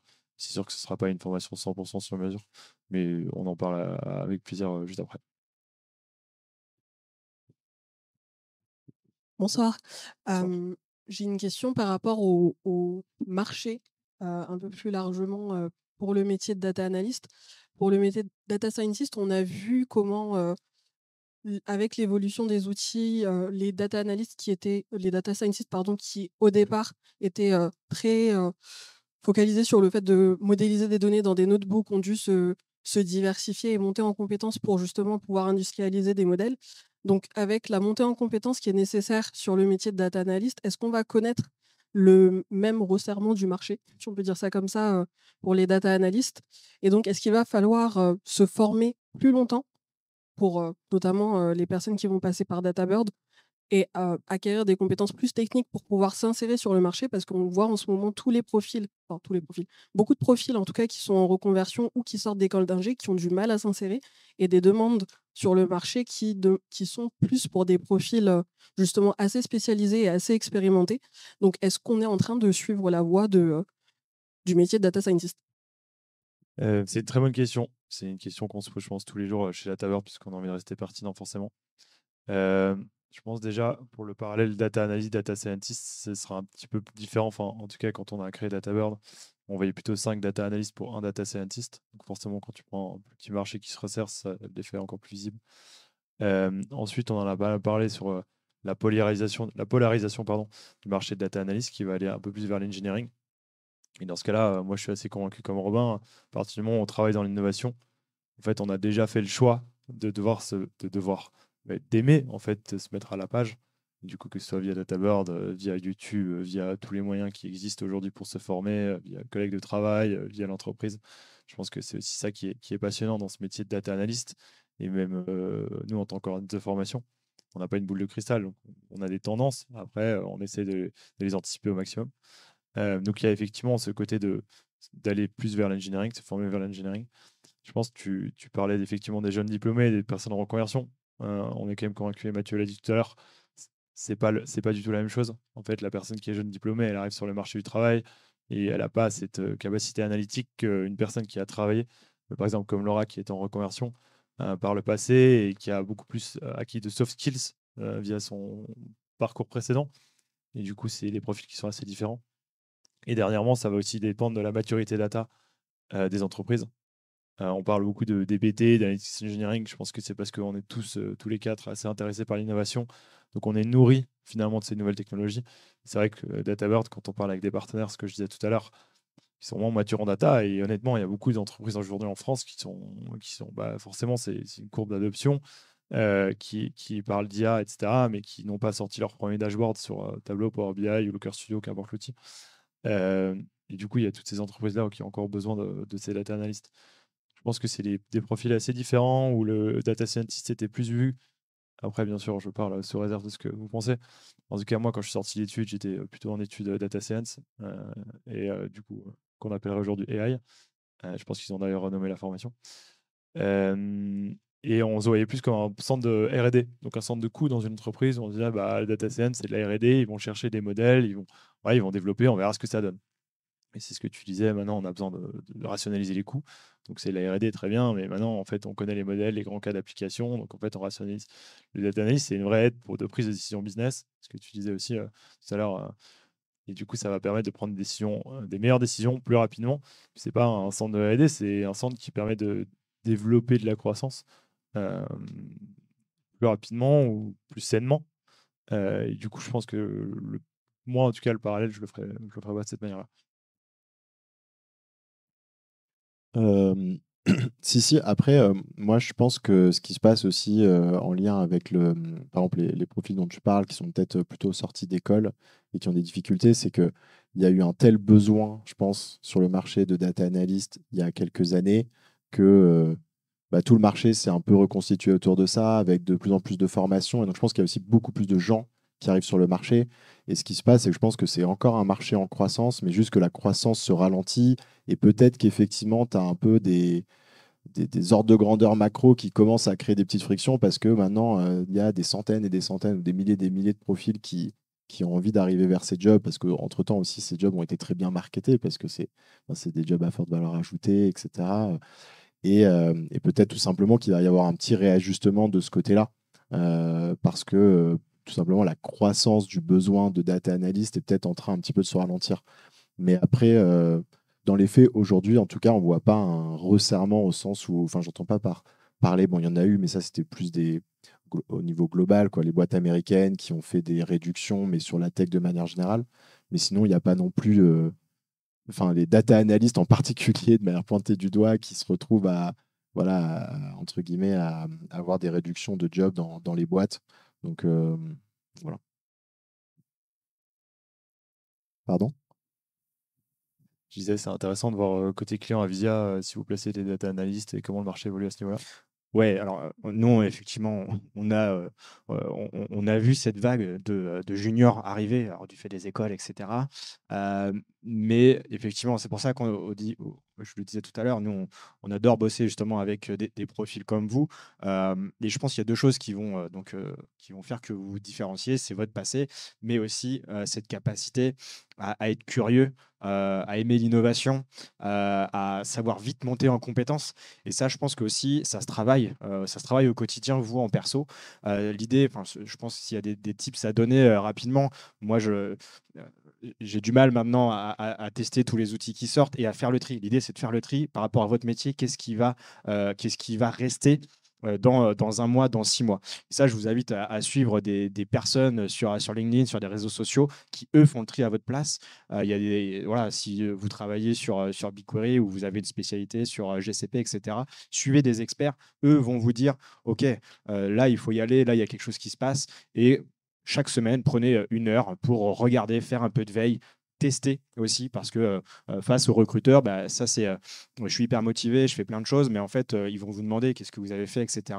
Et c'est là où on voit que les personnes, elles captent vite ce qu'elles ont fait et elles savent matérialiser en fait ce qu'elles voient. Et ça, je pense que sur les métiers de data analyst ou de data scientist, c'est ce qui fait la différence aussi. Voilà, c'est cette motivation et cette curiosité autour de tout cet écosystème qui évolue super vite, quoi. Oui, je pense qu'il ne faut pas sous-estimer le pouvoir des soft skills pour un poste de data analyst. Nous, data analyst, on est tous impliqués dans les recrutements d'autres data analysts, donc on voit passer beaucoup de CV. Mais ce qu'on regarde en entretien, ce n'est pas les compétences techniques. Parce qu'en fait, ça s'apprend. J'en suis la preuve. Je suis arrivée chez Blablacar après juste 2 mois de formation en bootcamp. Je ne savais rien faire, en fait. Pour autant, on m'a laissé ma chance. Non, mais pas à l'échelle d'une entreprise telle que Blablacar, en tout cas. On apprend vite, en fait. On apprend très, très vite à gérer les outils, la stack qui est utilisée. En revanche, ce qui est plus long à intégrer, c'est l'esprit critique, c'est la connaissance métier. C'est d'ailleurs la raison pour laquelle j'ai été recrutée parmi d'autres candidats, à mon sens, bien plus qualifiés que moi. C'est que j'avais passé 10 ans à travailler dans une agence de communication marketing et qu'on cherchait un data analyst marketing pour travailler avec des équipes marketing. Et donc, j'étais la plus à même de transformer des besoins, des problématiques métiers en besoins techniques. Et ça, aujourd'hui, ça a énormément de valeur. C'est peut-être ce qui fait des fois des profils juniors qui n'ont pas encore eu l'occasion de s'expérimenter en entreprise, sur le terrain, etc. Mais c'est ce qu'on regarde, nous, pendant les entretiens, c'est l'esprit critique. C'est la manière dont la personne va amener son analyse, va interpréter les données et l'usage qu'elle va proposer d'en faire derrière, et pas le code, en fait. Voilà. Et ça, il ne faut vraiment pas le sous-estimer pour n'importe quel type de profil. Et effectivement, les profils en reconversion sont intéressants parce qu'il y a déjà un passif, c'est les gens qui savent travailler, qui savent comprendre comment un business fonctionne. Si je peux me permettre d'intervenir, bonjour à toutes et à tous. Je suis Benjamin, je suis responsable des contenus pédagogiques chez DataBird. Donc, on est un organisme de formation. Il y a eu 2 questions qui concernaient la formation, les besoins de monter en compétences. Donc, juste aussi pour faire un petit état des lieux sur en fait, les besoins de formation en continu. Et ça, c'est vrai dans le marché global, sur toutes les entreprises, tous les secteurs. Donc, soyez rassurés là-dessus. Ce n'est pas que la data analyse ou que les métiers de la data qui sont concernés. C'est aussi des enjeux pour les entreprises avec justement ces nouveaux paradigmes qui arrivent avec l'IA, de faire monter en compétences, de faire évoluer aussi leurs collaborateurs sur la question RSE, la responsabilité de garder les jobs qui sont peut-être amenés à disparaître ou à évoluer. C'est aussi une responsabilité et un enjeu pour les entreprises d'être capables de le faire, parce que pour eux, avoir du turnover, c'est du coup, c'est des investissements. Donc, au niveau de la formation, il y a des choses qui sont mises en place pour que les entreprises restent aussi du coup pertinentes et à jour.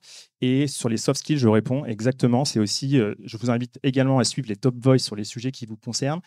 Et sur l'IA, justement, la convergence va sur le fait que pour être à même d'utiliser l'IA, les outils et les évolutions que ça va impacter sur vos métiers, les soft skills en fait vont être de plus en plus sollicités et recherchés. Donc voilà, perdez pas ça de vue aussi. C'est voilà, des petites tendances au niveau de la formation globale sur le marché. Donc vous allez continuer à apprendre. Les formations sur lesquelles vous êtes formés, diplômés, sont très, très probablement obsolètes. Moi, ça fait 15 ans que je suis sorti d'école.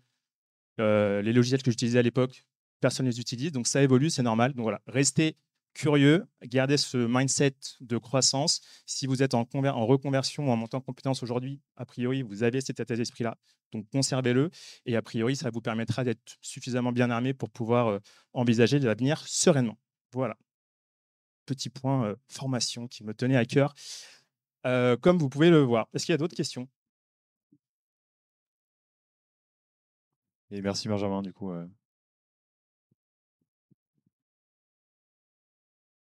Oui, c'était surtout suite notamment à la dernière question. J'ai beaucoup entendu du coup ce soir des notions un peu d'obsolescence sur les postes en data, mais qui sont dues au fait de l'évolution du métier et de la façon dont il va se pratiquer. Est-ce que c'est pas du coup une erreur du marché de vouloir tout nommer et de créer autant de postes en fait dans la data, où finalement ce qui est attendu de ces opérateurs, c'est de s'adapter, d'apprendre en continu et de changer. Et du coup finalement le poste en fait il disparaît pas. On a juste décidé de le nommer différemment et de s'adapter à l'évolution. Et du coup, est-ce qu'on crée pas de la souffrance avec ces nommages et ces cases? Ah ouais, c'est vraiment une super question qui pourrait même être philosophique sur le marché du travail en général. C'est vrai que, enfin, pour voir la petite histoire entre guillemets avec Antoine, il y a 5 ans, ben voilà, les formations, elles formaient des data scientists. Nous, on était plus axés data analyst. Et même nous, on était nouveaux un petit peu, on a lancé ça aussi en sortant d'école. Donc voilà, on découvre aussi en même temps. Et c'est vrai qu'on a assez vite vu que le marché du travail aime bien mettre des cases aussi. Voilà, une case en data analysis, ça a ses compétences. Et voilà, tu restes dans ta case. Quand ça évolue, tu changeras de case. C'est comme dans une entreprise avec un parcours de carrière. Tu es niveau 1, tu passeras niveau 2, niveau 3. Après, effectivement, je suis d'accord avec toi. On pourrait se dire que c'est une personne qui a des compétences data et qui vont évoluer, ces compétences data, mais qui sont au service du métier. À partir de ce moment-là, cette définition-là, bah, en fait, tes compétences data au service du métier, bah, tes compétences data, bah, elles vont évoluer au fil de l'eau avec, comme tu parlais, d'obsolescence de logiciels ou de rupture technologique. Et pour le coup, moi, je suis assez convaincu que le marché aime les cases. Et je suis aussi assez convaincu que le métier, fondamentalement, l'essence même du métier reste le même. Après, le métier évolue et du coup, peut-être que dans 5 ans, il aura évolué pas par pas ou caillou par caillou. Il aura peut-être vraiment beaucoup évolué, mais tant qu'on suit ce chemin-là, cette suite d'évolution et qu'on reste au courant, je pense que le fait que vous soyez tous là ce soir, c'est que vous êtes tous intéressés aussi un minimum par l'innovation. Donc globalement, vous êtes, je pense, plutôt à la bonne place.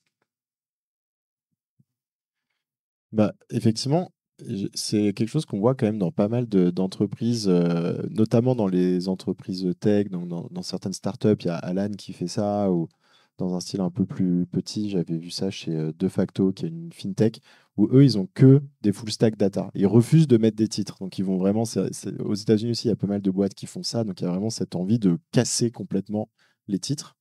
Et je pense que ça va aussi dans cette idée de dire bah, un profil qui est dans l'équipe data, si la priorité du trimestre prochain, c'est qu'il aille bosser sur un sujet stack, en fait, il est data engineer maintenant, entre guillemets. Et donc, il passe vraiment de sujets engineering à des sujets science, à des sujets analytics, à des sujets même un peu plus de product management, et ils sont très couteau suisse. Euh, donc, sur la théorie, et eux, en tout cas, c'est une stratégie qui a l'air de fonctionner pour eux. Après, je dirais que d'un point de vue écosystème et marché global, moi, je trouve ça quand même pratique d'avoir des noms un peu. Après, c'est peut-être personnel, mais c'est vrai que j'arrive à mieux comprendre le marché quand je le schématise un peu et que je comprends voilà, que je mets un peu les profils dans des cases. Et je trouve que ça permet de s'y retrouver. Tu vois, et plus globalement, si tu penses un peu à quelques impacts, ça permet aussi aux écoles de comprendre comment former les profils. Ça permet aussi de comprendre les différents besoins, enfin d'analyser un peu l'écosystème. Ça permet aux profils de passer d'une entreprise à une autre et qu'on comprenne quand un profil était tel profil à tel endroit qui répond à un besoin. Tu vois, moi, je trouve parfois que quand je regarde les profils de Alan, du coup, bah, je ne comprends pas ce qu'ils font en fait. Et je me dis, bon, après, tu sais qu'ils sont hyper exigeants, du coup, c'est des profils couteau suisse, etc. Donc, top. Mais parfois, je trouve que c'est pas facile non plus pour organiser justement un peu le turnover au sein de l'écosystème entre les différentes boîtes. Et par ailleurs, du coup, eux, ils ont entre guillemets des critères qui sont extrêmement élitistes où ils veulent des profils qui sont vraiment très très bons sur tous les sujets, qui vont du soft skills jusqu'à une capacité de descendre dans la technique, mais quand même d'être très analytique, etc. Et je pense que parfois, bah, tous les profils n'ont pas forcément envie de tout faire, d'être trop généralistes, et ils sont vraiment passionnés par vraiment l'engineering ou vraiment l'analytics. Et ce qu'on disait qu'il fallait rester capable d'évoluer, ça ne veut pas dire que tout le monde doit faire la même évolution. Tu vois, après, chacun trace son chemin. Et donc, tu peux très bien rester dans l'analytics et tracer ton chemin dans l'analytics. Enfin, personne ne va te forcer à aller faire data engineer, tu vois. Donc, voilà, pas vraiment de conclusion à ça. Pour compléter, effectivement, j'ai bien aimé le côté frustration. Faut savoir qu'effectivement, c'est quelque chose qui s'accélère, parce qu'on a dit, là, tout va vite en ce moment.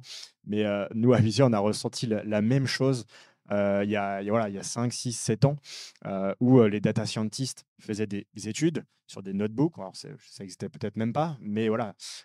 Et on avait des data analystes qui, eux, se disaient, bah, attends, je fais la même chose et je suis peut-être payé un peu moins cher, etc. Donc, à partir de ce moment-là, on s'est dit, bah oui, en fait, les compétences, voilà, elles sont en train de fusionner. Et finalement, ça n'a pas de sens parce qu'on a des consultants qui, en très peu de temps, hein, parfois, passent d'un profil à l'autre. Les compétences vont vite, hein, on l'a dit.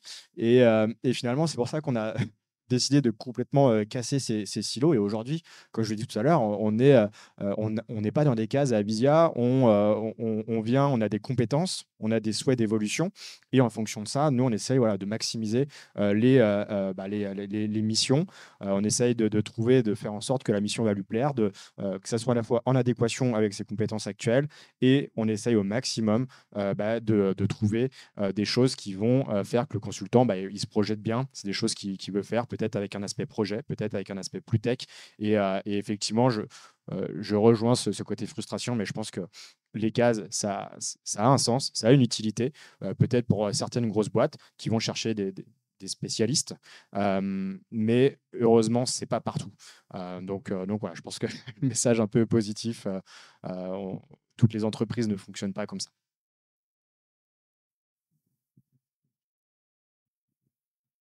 Timo est chez Blablacar, justement.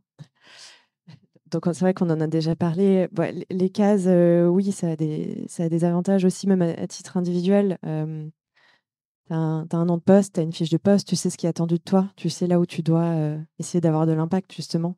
Les gens savent pourquoi ils peuvent te solliciter, pourquoi te solliciter toi, plutôt que ton collègue data scientist qui peut aussi faire de l'analytique. Donc, à certains égards, avoir des cases, pratique dans les grandes entreprises aussi.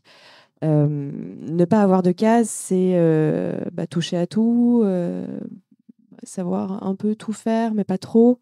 Parfois, ça peut peut-être aussi un peu desservir, mais je pense qu'il y a effectivement aussi des structures, et comme la nôtre aujourd'hui, qui permettent justement d'avoir des frontières très poreuses d'un métier à l'autre. Et tu le vois bien dans ton équipe. Aujourd'hui, on est analyste, mais si on a envie de travailler sur un sujet plus MLOps ou à l'inverse, plus engineering, on a complètement les possibilités de le faire. On a les setups d'équipes qui nous permettent de le faire, puisqu'aujourd'hui, on est en squad organisé par domaine. Donc, une même équipe va regrouper des data eng, des software eng, des data analysts, des data scientists. Donc, en fait, on a la proximité aussi pour le faire et pour aller de temps en temps explorer un peu à droite, un peu à gauche, etc. Donc, voilà. Je pense que le tour de la question a été fait. Je pense qu'il y a oui, il y a des avantages aussi parfois à avoir des étiquettes, et que le choix de l'entreprise dans laquelle tu évolues va pouvoir te permettre de naviguer entre ces différentes étiquettes, à ton aise. Du coup, je pense que ça aurait été une super question pour le bac de philo. Le marché du travail doit-il s'organiser en cases? Non, mais en vrai, c'est une super question. Moi, je serais ravi de continuer la discussion avec toi plus tard. Et du coup, je pense que Loris avait une question. Ce sera peut-être notre dernière question. Après, on prendra toutes les autres questions autour d'une bière, d'un coca ou d'un verre d'eau. Alors, Mathieu, tu disais tout à l'heure que les organisations, c'était plutôt figé, qu'on était sorti de l'ère du questionnement au niveau de l'orga data dans les entreprises. Pour moi, c'est toujours pas clair quel est le standard d'industrie maintenant. Est-ce qu'on est toujours sous les CTO, etc., ou est-ce que c'est devenu un peu différent? Donc voilà, un peu ce côté-là. Une autre question sur les analytics engineers: dans quelle mesure les boîtes arrivent à éviter la prolifération, la profusion de tables dans tous les sens et de dettes techniques qui va avec, dans les entreprises que vous connaissez qui ont mis en place cette stratégie-là. On va s'arrêter là comme ça. Mathieu, si tu veux, que la première question t'était adressée. Yes, alors sur la partie industrialisation et où est-ce qu'on va aller, effectivement, je pense que tu as parlé de la partie CTO. Je pense que oui, c'est de plus en plus des sujets techniques. Donc, on va aller de plus en plus sur des sujets DSI, sur des process, parce qu'effectivement, l'IA générative aussi, je pense, à accélérer de nombreux, en tout cas, offre de nouvelles opportunités sur toutes les process internes, sur les back-office, etc. Et mine de rien, c'est des sujets tech, DSI. Après, les standards, aujourd'hui, je pense qu'on les a trouvés en termes de normes de développement, en termes d'outillage. Chaque plateforme, après, c'est plutôt des choix d'entreprise, de politique, mais globalement, je pense qu'aujourd'hui, on a nos standards. On est capable d'industrialiser les projets machine learning, on est capable d'industrialiser toutes nos pipelines data, on est en mesure quasiment aujourd'hui de se dire, OK, on a des bons outils pour faire de la GenAI. Je pense que c'est pour ça, tout à l'heure, je disais, je pense que la fin d'année, ça va nous permettre d'y voir plus clair. Quels sont les vrais outils qui vont nous permettre de standardiser là aussi ces choses-là, sur la partie IA-Gen spécifiquement. En tout cas, c'est ce sur quoi nous, on va travailler. Mais voilà, c'est pour ça, je pense qu'aujourd'hui, on a passé le cap, en tout cas sur la base, la data, avec les métiers de data engineer, analytics. Il y a encore une brique d'IA-Gen à venir, on va dire, consolider. Mais sinon, on est plutôt rassuré là-dessus, quoi. Ouais. Alors, je pense que c'est en lien avec aussi la question de la prolifération des data. Tirer des flux, importer des données dans tous les sens, je pense que ça n'a pas forcément de sens. C'est pour ça qu'avoir des organisations un peu mesh, où on a des data products avec des vrais owners qui connaissent leurs vrais besoins, à la fois du terrain et de leurs utilisateurs. Je pense que c'est à eux de dire OK, ne multiplions pas les sources. Pour ce projet-là, je vais avoir besoin de telle et telle table et pas plus. Ça fait aussi un petit peu question à la frugalité. Là, on y touche. Je pense qu'il faut rester pertinent. Et ça, c'est au product owner de prendre cette casquette-là et voilà, de travailler avec les data ingés. Parce qu'aujourd'hui, ce qu'on voit, c'est les squads, c'est des data ingés, des analytics engineers, des data analysts. Et je pense qu'on va arriver justement à limiter, en tout cas, ce foisonnement de sources, de tables. En tout cas, ce n'est pas forcément des choses que je vois. C'est-à-dire qu'on est plutôt aujourd'hui justement à essayer on va dire, de conserver les standards, de regarder la qualité de la donnée, plutôt que tout envoyer sans queue ni tête. Et c'est pour ça que je pense que le Analytics Engineer, il est là aussi pour ça, pour proposer des standards, de récupérer des pipelines de développement qui ont déjà été faites, justement pour venir juste changer les dernières couches et dire, bah voilà, là, j'ai un nouvel usage, et finalement, je vais déjà pouvoir réutiliser peut-être 3/4 des tables qui sont déjà créées chaque matin. Et donc voilà, ça, je pense que c'est l'exemple parfait en fait de ce côté. On est mature et on ne se jette pas dans l'inconnu avec plein de tables partout, parce qu'effectivement, derrière, les projets n'aboutissent pas, ou en tout cas, ils mettent 2 fois, 3 fois plus de temps à être développés et à aboutir. Sur le sujet de l'orga, du coup, tu as posé pas mal de questions différentes, mais je rebondis d'abord sur le sujet du data mesh que tu évoquais. Je pense qu'aussi, il y a plein de gens qui s'écartent un peu du mot parce qu'il a tellement buzzé que parfois, c'est marrant d'ailleurs, tu as des boîtes qui décident quand même de l'embrasser, d'utiliser le data mesh et aussi de communiquer autour de ça, et d'autres qui n'ont surtout pas envie de s'associer à ça, mais qui, en fait, dans les faits, essayent de faire la même chose.